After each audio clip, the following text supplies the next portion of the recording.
Good morning friends, আমার প্রিয় বন্ধুরা।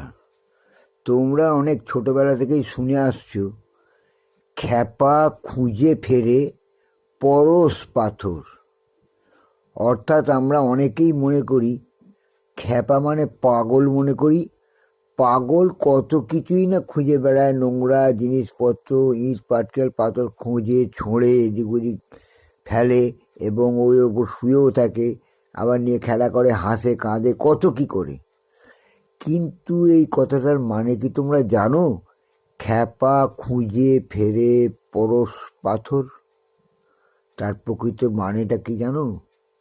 শোনো, ছাগলে কখনো ঘুষ খায় না, আর পাগলে কখনো মিথ্যা বলে না। এই দুটো তাৎপর্য, এই যে কথা দুটো তাৎপর্য তোমরা কি সঠিক বুঝেছ? মানুষ এতই জঘন্য যে ঘুষ পর্যন্ত খায়, কিন্তু ছাগল একটা নগণ্য জীব হয়েও সে ঘুষ খেতে শেখেনি, সে মানুষের সেও সৎ। কিন্তু খ্যাপা বা পাগল পরশ পাথর খুঁজে মানে বোঝো?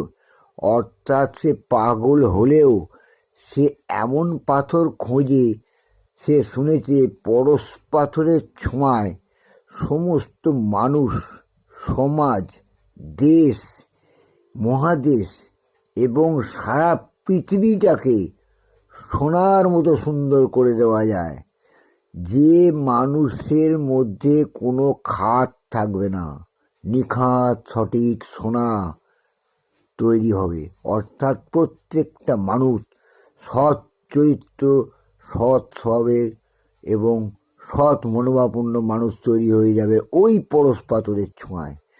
তাই পাগল হলেও সে কিন্তু সারা জীবন ধরে খুঁজে ফেরে ওই পরশ পাথরের সন্ধান।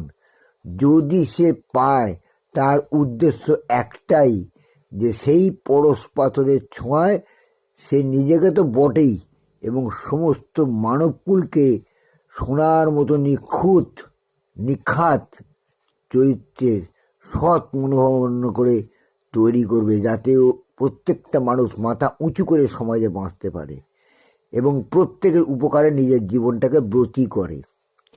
ঠিক আমি তেমনিই একজন খ্যাপা, যে প্রত্যেকটা মানুষের উপকারের জন্য, ভালো হওয়ার জন্য, সঠিক ইনকামের জন্য এবং সঠিক জীবনযাপনের জন্য, মুখে হাসি ফোটাবার জন্য আমি এই ইউটিউব প্রোফাইলটা খুলেছি, যাতে তোমরা প্রত্যেকেই স্বাবলম্বী হও।